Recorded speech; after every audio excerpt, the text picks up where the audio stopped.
Good morning and welcome to Inquisition Update. My name's Tom Fress and I'll be your host for the next hour. You're listening to FirstAmendmentRadio.com. It's my pleasure to be here this morning, and thanks for taking the time out of your busy schedule to join me. Beginning another week here at Inquisition Update, exposing the Vatican Jesuit-led New World Order, a global kingdom for the Pope. An earthly kingdom, the counterfeit kingdom that is prophesied in the Bible, and one of the best authors in exposing this Vatican Jesuit-led New World Order is P.D. Stewart, and he's written a two-volume series entitled Codeword Barbelon. This one that we're reading and discussing is the second of that two-book series, and it is subtitled Antichrist is a Woman, Alive and Well Again. Now, Friday, at the end of the broadcast, we were talking about the failed state of California. And the premise, I think, that the author is driving at is that California kind of led the way. The first indication, and California is just a prelude, implied by the author at least, that California was a prelude to what would happen to the rest of the states of the nation. The United States was going to collapse financially.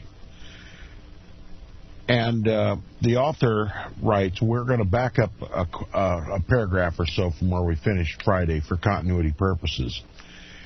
He says, writes Paul Harris of The Observer, quote, "The state that was once held up as the epitome of the boundless opportunities of America," speaking of California, "has collapsed. From its politics to its economy to its environment and way of life,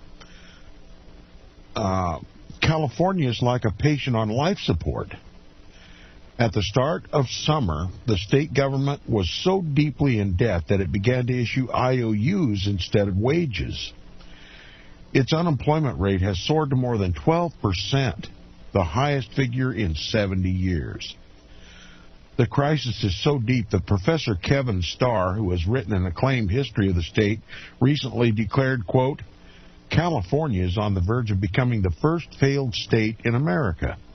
If it was an independent country, it would be in the G8. And if it were a company, it would likely be declared bankrupt," unquote.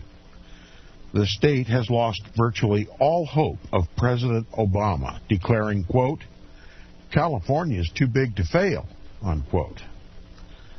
California is merely symptomatic of the desperate situation facing all of America and the rest of us, too.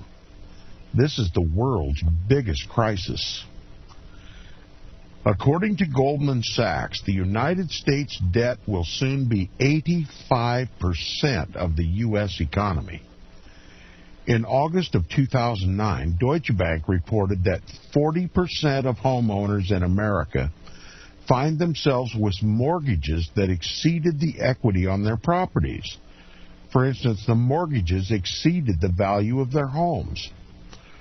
A Wikipedia stat, not the most reliable but still sufficiently accurate, states that the estimated U.S. debt per household, including unfunded services, is $59.1 trillion, or $516,000 per household as of November 2008. In the words of Kevin Phillips, author of American Theocracy, quote, "All that adds up to is a mess," unquote. A big one, says P.D. Stewart. As of January 2010, 1 in 8 Americans live off food stamps, including 1 in 4 children. America is, in essence, well on its way to becoming a third world nation. And I'll comment about that. It says America has all the symptoms of a patient taking a last gasp. That's the intent of the Vatican, to reduce this once Protestant nation to third world nation status, resembling the status of Europe during the Middle Ages when the Pope ruled supreme. The world that the Vatican controls is the third world. Protestantism raised the affluence and wealth of mankind, and America was the epitome of Protestantism until Rome got control of our government, which some would argue was near the very founding of this nation. Now it's time for America to take its place among the third world nations. Remember, the Pope is redistributing the world's wealth and creating a new social order. The whole intent is to bring the United States under Vatican control by one means or another. And one of those means is by financial collapse. It's all been orchestrated.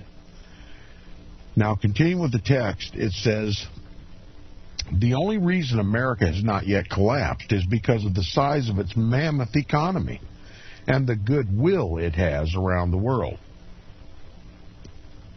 But today, the United States faces a very real prospect of utter financial collapse. A person, a corporation, or a state that cannot pay its debts will eventually go bankrupt. It's no different with a nation. Professor Lawrence J. Kotlikoff, chairman of the Department of Economics at Boston University, estimates the United States has an unfunded liability, listen to this, of $72 trillion with a T dollars and no way to pay it. Read it again. No way to pay it. America is broke, reader, and broken. The nation has eaten its seed corn, and it can now look with certainty for many miserable, horrible, evil years ahead. This is regrettable, but true. Our Roman system has collapsed. That's what's wrong with America. We failed to follow God's law, and we've followed the counterfeit Roman financial system. The whole world has. And now the whole world is being brought to its knees. Who ever said God's law was dead? Now, the beginning of the next page shows a photograph, the familiar image that we all see on the television of the Federal Reserve Bank printing out Federal Reserve notes as fast as the machinery can run. The caption under the photograph says, "In the meantime, to delay the inevitable, America will continue to print more monopoly money." That's right, monopoly money. It's not backed by gold or silver or anything else. It's just paper and ink. And each note represents a debt, as do most notes. You go to the bank to borrow a car, you take out a note on a car, on a loan. Each Federal Reserve note is a unit of debt. Now, the heading for the next portion is entitled, "And the Rest of the World." Remember, this New World Order is a global kingdom. The whole world has to be brought to its knees. It has to be brought to the feet of the Pope, the biblical Antichrist, the one who will usurp Christ's throne. And it begins with a quote, "As goes America, so goes the world," unquote, is the old saying. Speaking of the current economic morass that threatens to take the nations of the world into the abyss, George Soros said, quote, "The financial system has effectively disintegrated, with the turbulence more severe than that during the Great Depression, and the decline comparable to the fall of the Soviet Union," unquote.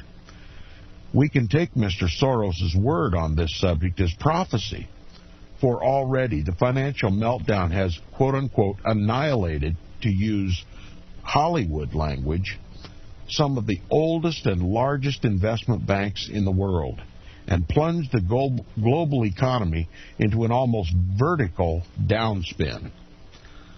Paul Volcker, a former Federal Reserve chairman and a great admirer of George Soros, said that he, Volcker, could not remember any time, even in the Great Depression, when things went down so fast and quite so uniformly around the world. Jim Rogers, one of the world's foremost international investors, declared that, quote, presently, most big U.S. banks are totally bankrupt, unquote. If the banks collapse, the whole economy of the United States, and by parity of the rest of the developed world, would descend into financial and social chaos. Isn't that what we want? A new social order. That's what the Vatican wants, a Roman Catholic social order.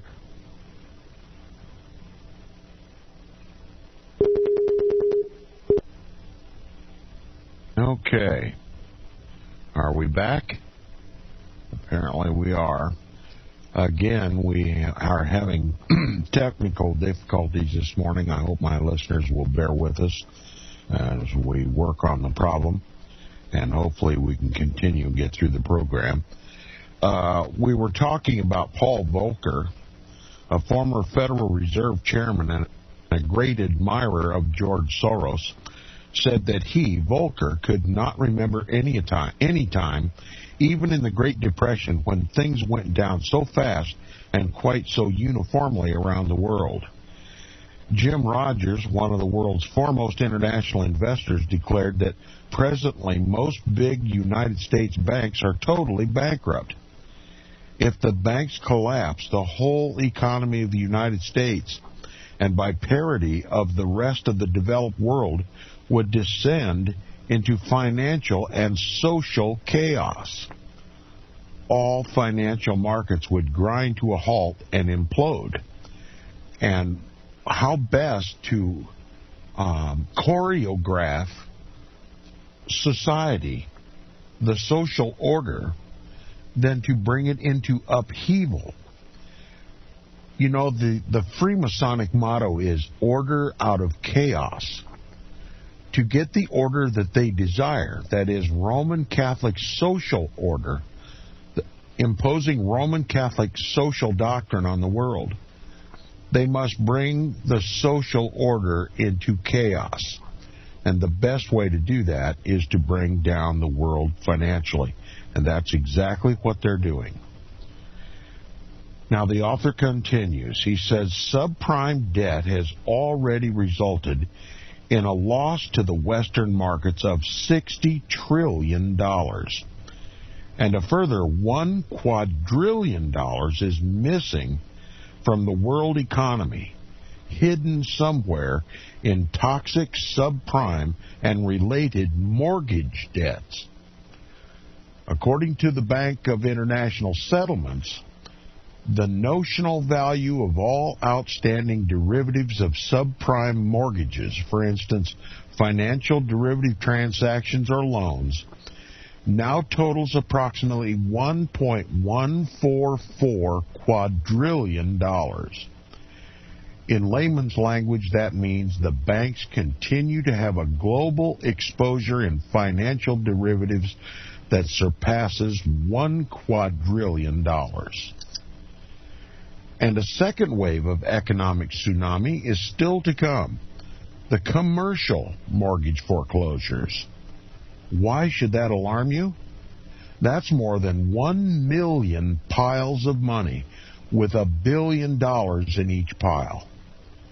Reader, bar divine intervention, nothing can stop the juggernaut of economic destruction that, like a runaway freight train, is heading toward the precipice. That's right. Nothing short of divine intervention. That's what it's going to take. And who is likely to gain divine intervention but God's people? But it can hardly be said that God's people even understand the cause of this financial crisis, and that's why P.D. Stewart is writing this book, and that's why I'm reading it. He continues, he says, there is a prophecy in the book of Revelation, chapter 18, verses 10 through 20, that seems to speak to this train of events. Quote, Alas, alas, that great city, Babylon, that mighty city, for in 1 hour is thy judgment come, and the merchants of the earth shall weep and mourn over her, for no man buyeth their merchandise any more. The merchandise of gold and silver and precious stones and pearls and fine linen and purple and silk and scarlet and all fine wood and all manner of vessels of ivory and all manner of vessels of most precious wood and of brass and iron and marble and cinnamon and odors and ointments and frankincense and wine, and oil, and fine flour, and wheat, and beasts, and sheep, and horses, and chariots. The merchants of these things, which were made rich by her, that is, Babylon, the Antichrist system, shall stand afar off for fear of her torment, weeping and wailing, and saying, Alas, alas, that great city that was clothed in fine linen, and purple, and scarlet, and decked with gold, and precious stones and pearls. For in 1 hour so great riches is come to naught. And they cast dust on their heads, and cried, weeping and wailing, saying, Alas, alas, that great city, wherein were made rich all that had ships in the sea, by reason of her costliness. For in 1 hour is she made desolate. There's your divine intervention. Destruction for this Roman financial system. It will come by God's hands. God is the only one who can bring it down. God's people are practically oblivious. I hope my listeners, after listening to Inquisition Update regularly for a period of time, you know better. But for the vast majority of Christians today, they don't have a clue where their destruction is coming from. We've repudiated God's law. We've said it's dead, crucified with Christ. So we've adopted this Roman usury system. And now we are a slave to our creditor. And who is that creditor? But the Pope, the biblical Antichrist. And this passage that we just read describes her in vivid, living color, purple and scarlet, decked with gold and silver and precious stones and pearls. And guess what? She has a golden cup in her hand, full of the filthiness of the abomination of her abominations. It's speaking of none other than the Roman Catholic Church. The world has made an image of the Roman whore, mystery, Babylon the Great, and now it's come crumbling down. The author continues, in 1989, Benjamin Creme, the self-proclaimed spokesman for the demonic entity Lord Maitreya, was interviewed by journalist Patricia Pitchon. Purporting to speak on behalf of Maitreya, Creme told Patricia Pitchon, quote, humanity needs to be up against it and desperate, and that shock will certainly be sharp and will bring humanity to its senses. We were quoting this demonic soothsayer, Benjamin Creme, who is quoting this satanic spirit called Lord Maitreya. Now, earlier we talked about the Vatican using this financial collapse or orchestrating this financial collapse to create a need for a new social order, to impose Roman Catholic social doctrine upon the world as a solution for this global collapse. Now, with that in mind, listen to what Krim says. Now, he is a channeler for this satanic entity known as Lord Maitreya. Here's what he says, quote, "Humanity needs to be up against it and desperate, and that shock will certainly be sharp and will bring humanity to its senses and the governments, in some cases, to their knees, and all their priorities will change." Unquote. Is this the desperate situation that Rome has brought us up against with this financial collapse? Are we not listening to two different interpreters of the same satanic message? This obviously satanic entity, Lord Maitreya, is simply reiterating what Rome secretly is doing, creating a new social order, bringing the world into chaos so as to pave the way for a solution. Problem, reaction, solution. He says this message from Maitreya, channeled through Benjamin Krim, was the voice of Lucifer, also known as the devil. Now, many Christians can accept that this so-called Lord Maitreya is none other than Satan himself. But the Bible tells us that the dragon, that is Satan, Lucifer, gave the Pope his seat and power and great authority.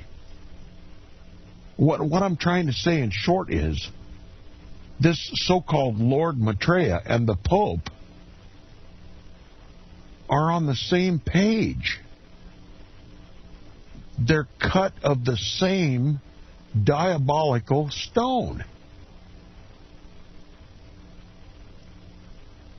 The author continues, he says, "It's a fascinating coincidence indeed that, quote-unquote, Maitreya talks about a time of, quote, awakening to the need for and the possibility of change, unquote, socially, spiritually, and economically." I find this fascinating because Barack Obama's entire presidential campaign was based on the mantra of change. Mr. Obama has even told the world, quote, "A change has come," unquote. You want to know what that change is? It's the New World Order. The Vatican Jesuit-led New World Order. Now he continues, he says, what is also interesting is Benjamin Krim's use of the expression bringing, quote-unquote, governments to their knees. This is almost exactly what Bill Moyers on PBS said concerning his interview with William K. Black, the former senior U.S. banking regulator, on April 3rd, 2009. In his commentary on that PBS TV interview with Mr. Black, Moyers said, quote, "The financial industry brought the economy to its knees. The financial industry brought the economy to its knees," unquote. Now, it is true that all the governments of the world are not quite yet on their knees, but most observers would agree that they are stooping very low indeed. Soon we can expect mass unemployment, more homes repossessed, with investments and savings being wiped out. Humanity will then be brought to its quote-unquote senses, and the governments of the world to their knees. That will be the sharp shock. That will be that which this demonic entity, Lord Maitreya, has said.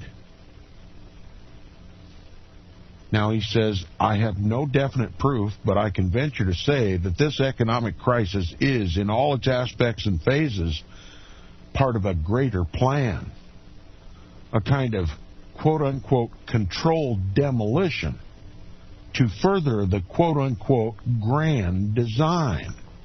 And what is the grand design? The New World Order.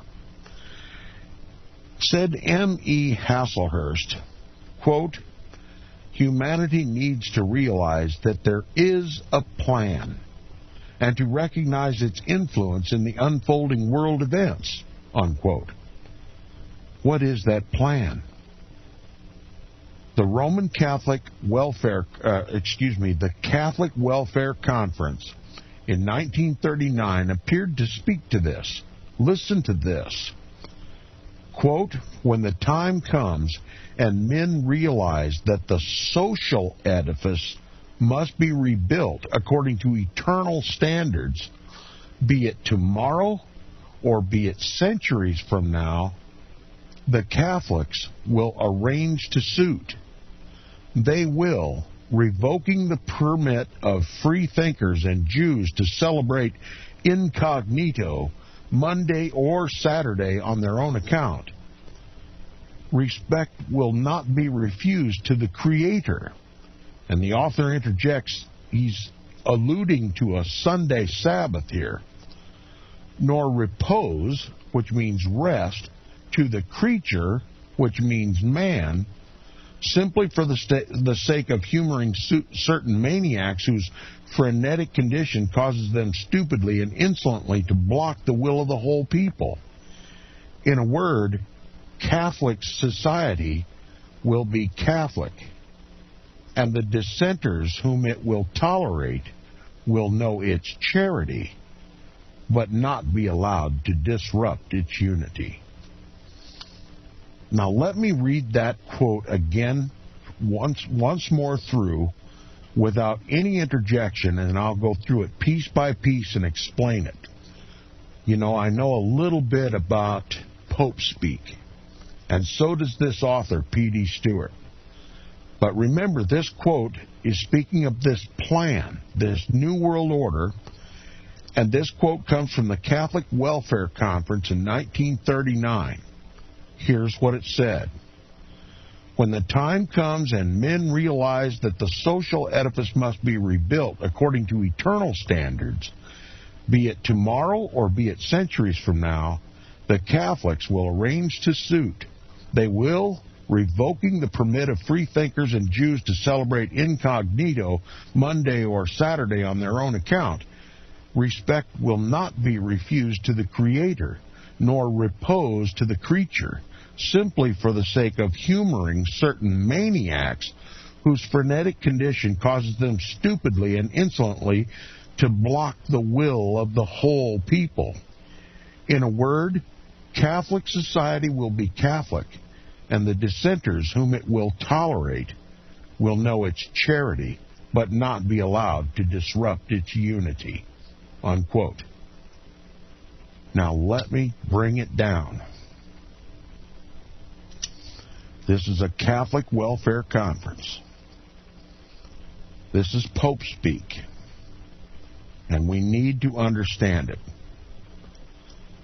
When the time comes, and this assumes that there will be a time, because after all, it is the Vatican that's orchestrating this.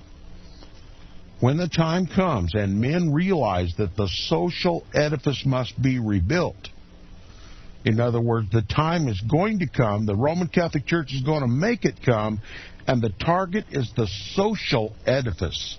They're going to destroy it, bring it into chaos so that it can be rebuilt.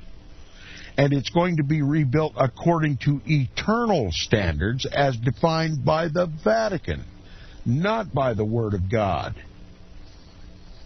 It's going to be rebuilt according to eternal standards. Remember, it is the dragon who gave him his power and seat and great authority, and he seeks to usurp the authority and throne of God Almighty, and he calls his social order an eternal social order, a divine social order. But it runs diametrically counter to God's law. Okay? And he says, be it tomorrow or be it centuries from now, remember, the Roman Catholic Church won't end until Christ brings it down. So they know that time is on their side. Be it tomorrow or centuries from now, the Catholics will arrange to suit. In other words, this new social order will be arranged by Catholics. And they will, revoking the permit of free thinkers. In other words, anybody who thinks contrary to the official teaching of the Roman Catholic Church, Roman Catholic social order, be they Jews or free thinkers, to celebrate incognito or in secret Monday or Saturday. Monday just means celebrate any day they choose. And Saturday being the Sabbath of the Jews, we're talking about Sabbath observance here, celebrating incognito on their own account. Respect will not be refused to the Creator. Now, the Vatican changed the Sabbath. This is a matter of historical record. In 328 AD, they changed the solemnity of Sabbath to Sunday, the first day of the week. There's no scriptural authority in the Bible for a change of Sabbath from the seventh day to Sunday. There's no scriptural authority for it. And anybody who studies their Bible and studies history is well aware of this. Sunday is not the Sabbath of God Almighty. It is a Roman counterfeit, and it is consistent with the day venerated by the pagan nations, of which the Jews even tried to emulate, as we see in Ezekiel chapter 8. Now it says, respect will not be refused to the Creator. In other words, everyone is going to have to pay their respects to Sunday. That's what the Roman Catholic Church calls the Lord's Sabbath. Well, who's the Lord of that Sabbath? Not Christ, but Antichrist. Okay, Sunday is the day that they now attribute to the Creator. But the Creator didn't change it. Rome did. So here's another example where the papacy has asserted itself into God's throne, calling itself Creator. It's going to determine what Sabbath the world respects. Respect will not be refused to the Creator, and the author includes in brackets his opinion of this, which is exactly like mine. He is alluding to a Sabbath, a day of rest. The issue is going to be what day is observed by the world as the day of rest. Respect will not be refused to the Creator, nor repose, which means rest, to the creature, which means man, simply for the sake of humoring certain maniacs whose frenetic condition causes them stupidly and insolently to block the will of the whole people. So what's the will of the whole people? Catholic, Sunday, Roman Catholic social order, the New World Order. And anybody who resists that, anybody who insolently objects, will not be able to block the will of this whole world. And it says, in a word, Catholic society will be Catholic. And the dissenters, that is, those like me, whom it will tolerate, will know its charity, but not be allowed to disrupt its unity. What that simply means is people like me, if we're not killed in the name of this God in Rome, we will only be tolerated.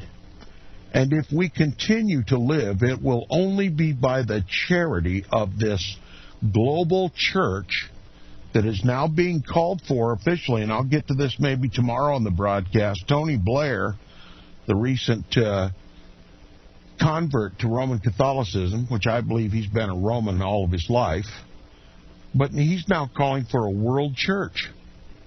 A recent converter to the Roman Catholic cult is now calling for a global church. And I'll read that article tomorrow. It was sent in from one of my listeners. But he's on board with the Pope. And we will only be tolerated. And if we live, it will be by the charity of the Roman Catholic world. It will only be by the mercy of the Roman Catholic world that they're creating. But even whether we live or whether we die, we will not be able to disrupt this new coming unity that they seek. Dissenting will be put down by whatever means at their disposal. And that is the Inquisition that I talk about so frequently here on the program. Inquisition update. That's what they intend to do. They intend to repeat history.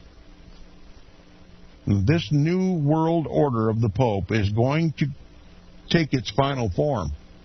And God's people, as always, are going to suffer unless they're delivered by a miraculous hand.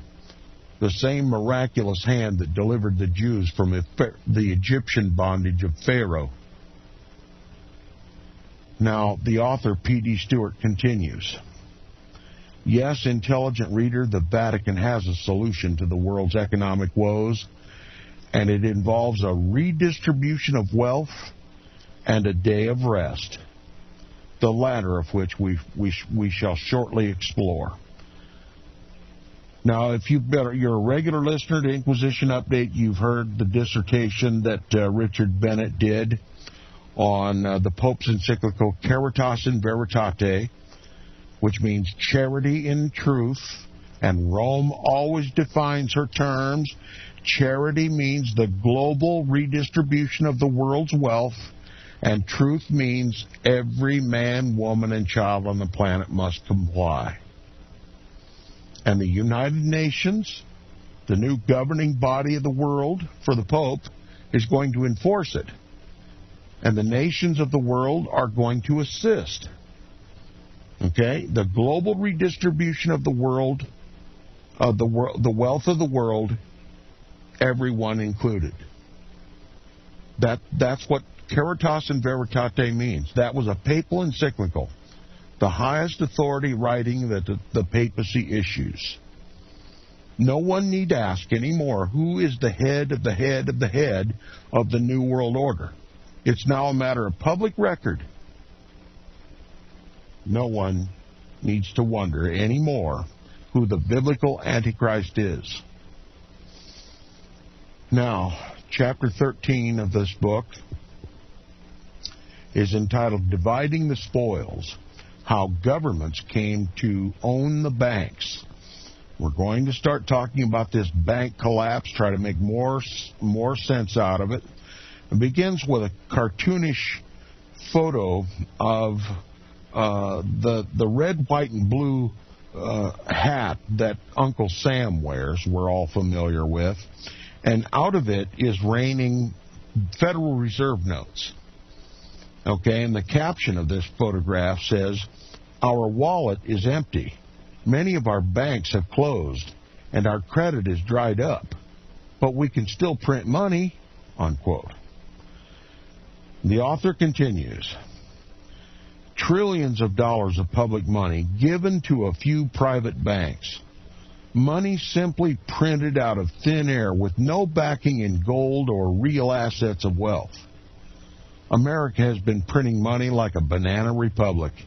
It is the largest Ponzi scheme ever. The big bailed-out banks can now lend the American taxpayers their own money back with interest. This is a corrupt system. Absolutely corrupt. God never intended man to live this way.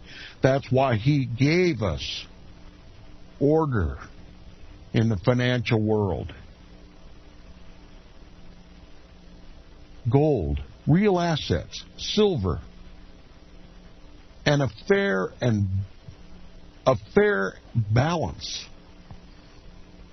Anything else is theft, a violation of God's holy law. And nobody could describe what is happening in the financial world today as anything but theft. Now, the author continues, he says, 21 megabanks received $33.56 billion in 2008 under a scheme whereby the federal government bought into these banks as a part owner. This, according to Associated Press article dated November 18, 2008, in Washington, D.C. And although the presidents, that is Bush and Obama, and the United States Treasury bailed out their chosen banks, the banks are generally still in trouble. Professor Niall Ferguson, a Brit and Harvard professor of economics, has shown in his PBS documentary, The Ascent of Money, issuing some very graphic examples, the folly of what we have seen in the bailout of American banks, along with the absurdity of trying to fix the problem with more of the same. By debt-based fiat currency created out of thin air, simply by lending it into existence. This is financial wizardry of the Madoff variety. The quote-unquote stimulus plans of Messrs. Bush and Obama, their so-called bailouts, giveaways to banks, call it what you will devalue the United States currency. Such massive cash injections into an economy will naturally double the money based in a very short time without any growth in production or national wealth. Some banks were deliberately allowed to fail. Why did the federal government allow two of the largest mortgage lenders, Fannie Mae and Freddie Mac, fail after waiting until they lost 60% of the value of their shares? Together, these two companies had loaned $5 trillion in mortgages, but in the space of weeks, they were taken over by the United States federal government, nationalized. As America goes, so goes the world. Similar nationalizations occurred in the UK and other European countries like Belgium, who either nationalized or partially nationalized their banks. And Bear Stearns was gone in less than 7 days, bankrupt, and sold to J.P. Morgan at a distressed sale of $10 per share. And Lehman Brothers were purposely allowed to fold by Hank Henry Paulson. He knew the result would be a financial meltdown, and he allowed it to happen, then gave every appearance that he was trying to stop it. As Bill Moyer said in the opening remarks of an interview with William Black, quote, "The best way to rob a bank is to own one," unquote. Why do I say this? Read another short excerpt from the PBS interview of William T. Black and Bill Moyers, from which I quoted earlier, on how the United States government, through its deregulation of financial markets and banking practices, oversaw the growth of the biggest Ponzi scheme in history. Black. Well, the way that you do it is to make really bad loans because they pay better. Then you grow extremely rapidly. In other words, you're a Ponzi-like scheme. Black continues. He says, "Oh, Bernie was a piker." He's speaking of Bernie Madoff. "Oh, Bernie was a piker. He doesn't even get into the front ranks of a Ponzi scheme." And I see we've run out of time. We'll begin tomorrow on the broadcast with this dialogue between William K. Black and Bill Moyers, talking about the orchestrated collapse of our financial institution for the purpose of changing the social order of not only the United States, but of the world. The end game is a Vatican Jesuit-led New World Order, a new government, a new religion, a new economic system, all headed up by the Pope. We'll see you tomorrow.